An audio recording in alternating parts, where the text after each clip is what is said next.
কল্পনা করুন, একজন মা মাত্র কদিন হলো সন্তান জন্ম দিয়েছেন। চারপাশে সবার প্রত্যাশা তিনি হাসবেন, বাচ্চাকে কুলে নিয়ে খুশি থাকবেন। কিন্তু বাস্তবতা, ঘুম নেই, খাওয়ার সময় নেই, শারীরিক যন্ত্রণা, হরমোনের ওঠানামা আর একাকিত্বে ডুবে থাকা এক মা। রাতের পর রাত বাচ্চার কান্না শুনে ভেতরে ভেতরে ভেঙে পড়েন তিনি। কোনো এক ভোরে মাথার ভেতর জ্বর বয়ে যায়। তিনি বুঝতেই পারেন না কি করছেন, এবং কিছুক্ষণের মধ্যেই খবরের কাগজে লেখা হয় মা নিজের সন্তানকে হত্যা করেছে। কেউ ভাবে না তিনি আসলে অসুস্থ ছিলেন। শরীর নয়, তার মন অসুস্থ হয়ে পড়েছিল। এর নাম পোস্টমার্টাম ডিপ্রেশন। মা হওয়ার পর অনেক নারী ভয়ঙ্কর মানসিক অবসাদে ভোগেন।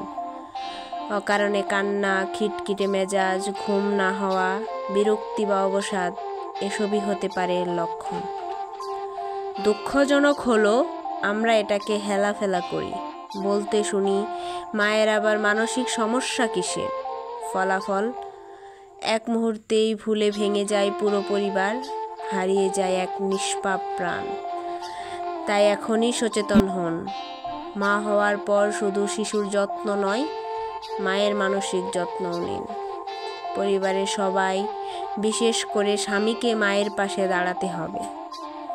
অস্বাভাবিক আচরণ দেখলে দেরি না করে ডাক্তার, সাইকিয়াট্রিস্টের শরণাপন্ন হন। মনে রাখবেন, শরীরের ক্ষত আমরা চোখে দেখি, কিন্তু মনের ক্ষত নিঃশব্দে ভিতরে ভিতরে পচে যায়। আপনার একটি শেয়ার হয়তো এক মায়ের মানসিক ভাঙন থেকে বাঁচাতে পারে, কোনো নিষ্পাপ শিশুর জীবন রক্ষা করবে। Thanks for watching.